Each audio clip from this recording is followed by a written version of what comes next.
So dear students, ನಿಮಗೆ December 2023 exam results ಬಂತು. ಇವಾಗೆಲ್ಲ ರಿವ್ಯಾಲ್ಯೂಯೇಷನ್ ಅಪ್ಲೈ ಮಾಡೋಕ್ಕೂ ಲಾಸ್ಟ್ ಡೇಟ್ ಮುಗಿದೋಗಿದೆ. ತುಂಬ ಜನ ಸ್ಟೂಡೆಂಟ್ಸ್ ಅದನ್ನು ಕಂಪ್ಲೇಂಟ್ ಮಾಡ್ತಾ ಇದ್ದೇನು ಅಂತಂದರೆ, ಸರ್ ನಮಗೆ ಗ್ರೇಡ್ಸಲ್ಲಿ ಡಿಸ್ಪ್ಲೇ ಆಗ್ತಾ ಇದೆ, ನೋಡಿ ಇಲ್ಲಿ 5th ಸೆಮ್ ಸಬ್ಜೆಕ್ಟು ಗ್ರೇಡ್ಸಲ್ಲಿ ಡಿಸ್ಪ್ಲೇ ಆಗ್ತಾ ಇದೆ, ಮಾರ್ಕ್ಸ್ ಡಿಸ್ಪ್ಲೇ ಆಗ್ತಾ ಇಲ್ಲ. ಏನು ಸರ್ ಮಾಡಬೇಕು, ನನಗೆ ಎಷ್ಟು ಮಾರ್ಕ್ಸ್ ಅಂತ ಗೊತ್ತಾಗ್ತಾ ಇಲ್ಲ, ಗ್ರೇಡ್ಸ್ ಬರ್ತಾ ಇದೆ, ಆ ಗ್ರೇಡ್ಸ್ ಬರೋದ್ರಿಂದ ಮಾರ್ಕ್ಸ್ ಗೊತ್ತಾಗ್ತಾ ಇಲ್ಲ ಅಂತ ತುಂಬ ಜನ ಸ್ಟೂಡೆಂಟ್ಸ್ ಹೇಳ್ತಾ ಇದ್ರು. ಕಾಲೇಜಲ್ಲೂ ಡಿಸೇಬಲ್ ಮಾಡಿದ್ದಾರೆ ಸರ್, ಎಕ್ಸಾಕ್ಟ್ಲಿ ಯಾವ ಥರ ನೋಡಬೇಕು. ಸೊ ನಾನು ಇದ್ರ ಮೇಲೆ ಒಂದು ವಿಡಿಯೋ ಮಾಡಿದ್ದೆ ನೋಡಿ. ಡಿಫಾಲ್ಟ್ ವ್ಯೂ ಮೇಲೆ ಕ್ಲಿಕ್ ಮಾಡಿದ್ರೆ ಶೋ ಮಾರ್ಕ್ಸ್ ಅಂತ ಬರುತ್ತೆ, ಅದು ಎನೇಬಲ್ ಆಗಿದ್ರೆ ಮಾರ್ಕ್ಸ್ ಬರುತ್ತೆ, ಈ ಸಬ್ಜೆಕ್ಟಲ್ಲಿ ಎಷ್ಟು ಮಾರ್ಕ್ಸ್ ಸ್ಕೋರ್ ಮಾಡಿದ್ರೆ ಅದು ಬರುತ್ತೆ ಅಂತ ಹೇಳ್ತಾ ಇದ್ದೆ. ಸೊ ಇವಾಗ ಲೇಟೆಸ್ಟ್ ಆಗಿ ಒಂದು ನೋಟಿಫಿಕೇಶನ್ ಬಂದಿದೆ 13/2. ಶಾರ್ಟ್ಲಿ ಸ್ವಲ್ಪ ಹೊತ್ತಿಗೆ ಮುಂಚೆ ಇನ್ನು ವೆಬ್ಸೈಟಲ್ಲಿ ಅಪ್ಲೋಡ್ ಆಗುತ್ತೆ. ಏನು ಅಂತಂದರೆ, ನಿಮ್ಮ ಸಬ್ಜೆಕ್ಟ್ದು ಮಾರ್ಕ್ಸು ಎನೇಬಲ್ ಮಾಡಿದ್ದಾರೆ. C20 ಪಠ್ಯಕ್ರಮದಲ್ಲಿ ವಿದ್ಯಾರ್ಥಿಗಳು ಮರುಮೌಲ್ಯಮಾಪನ ಹಾಗೂ ಉತ್ತರ ಪತ್ರಿಕೆಗಳ ಛಾಯಾಪ್ರತಿ ಪಡೆಯಲು ವಿವಿಧ ಪಠ್ಯ ವಿಷಯಗಳ ಪರೀಕ್ಷೆಯಲ್ಲಿ ವಿದ್ಯಾರ್ಥಿಗಳು ಗಳಿಸಿರುವ ಅಂಕಗಳನ್ನು ತಿಳಿಸುವ ಬಗ್ಗೆ ಅಂದ್ಬಿಟ್ಟು ಮಾಡಿದ್ದಾರೆ. ಅಂದರೆ ಏನು ಅಂತಂದರೆ, ನಿಮ್ಮ ಮಾರ್ಕ್ಸ್, ಸಬ್ಜೆಕ್ಟ್ ಮಾರ್ಕ್ಸ್ ಏನಿದೆ ಅದನ್ನು ಇನ್ ಕೇಸ್ ಕಡಿಮೆ ಆಗಿದ್ದರೆ, ಫೇಲ್ ಆಗಿದ್ದರೆ ಅದನ್ನು ತಿಳ್ಕೊಂಡು ರಿವ್ಯಾಲ್ಯೂಯೇಷನ್ ಅಥವಾ ಫೋಟೋ ಕಾಪಿಗೆ ಅಪ್ಲೈ ಮಾಡ್ಬೋದು. ಬಟ್ ಇನ್ನೊಂದು ಪ್ರಾಬ್ಲಮ್ ಏನಾಗಿದೆ ಅಂತಂದರೆ, ಇಲ್ಲಿ ಮೊನ್ನೆ ಒಂದು ನೋಟಿಫಿಕೇಶನ್ ಬಿಟ್ಟಿದ್ರು 7th. ಏನು ಅಂತಂದ್ರೆ, ರಿವ್ಯಾಲ್ಯೂಯೇಷನ್ ಡೇಟು ಎಕ್ಸ್ಟೆಂಡ್ ಆಗಿದೆ ಅಂತ ಬಿಟ್ಟಿದ್ರು. ಎಲ್ಲಿವರೆಗೂ ಅಂತಂದ್ರೆ 12/2 ಅಂತ ಕೊಟ್ಟಿದ್ರು. 12/2 ಅಂತ ಕೊಟ್ಟರು.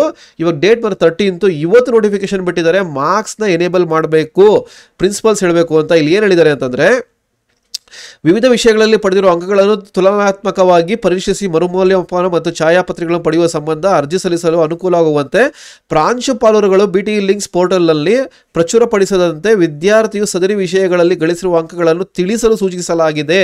ಸೊ ಅವರಿಗೆ ಎನೇಬಲ್ ಮಾಡಿದ್ದಾರೆ ಇವಾಗ. ಸೊ ಇಲ್ಲಿ ಹೋಗ್ಬಿಟ್ಟು ಅವರು BT ಲಿಂಕ್ಸ್ ಪೋರ್ಟಲ್ ಲಾಗಿನ್ ಮಾಡಿ ಇಲ್ಲಿ ಡಿಫಾಲ್ಟ್ ವ್ಯೂ ಮೇಲೆ ಕ್ಲಿಕ್ ಮಾಡಿ ಶೋ ಮಾರ್ಕ್ಸ್ ಅಂತ ಕೊಟ್ಟರೆ ಈ ಸಬ್ಜೆಕ್ಟ್ ಮಾರ್ಕ್ಸ್ ಇಂಡಿಕೇಟ್ ಆಗುತ್ತೆ. ಸೊ ಅದನ್ನು ನೋಡಿಕೊಂಡು ನೀವು ರಿವ್ಯಾಲ್ಯೂಯೇಷನ್ ಫೋಟೋ ಕಾಪಿಗೆ ಅಪ್ಲೈ ಮಾಡ್ಬೋದು.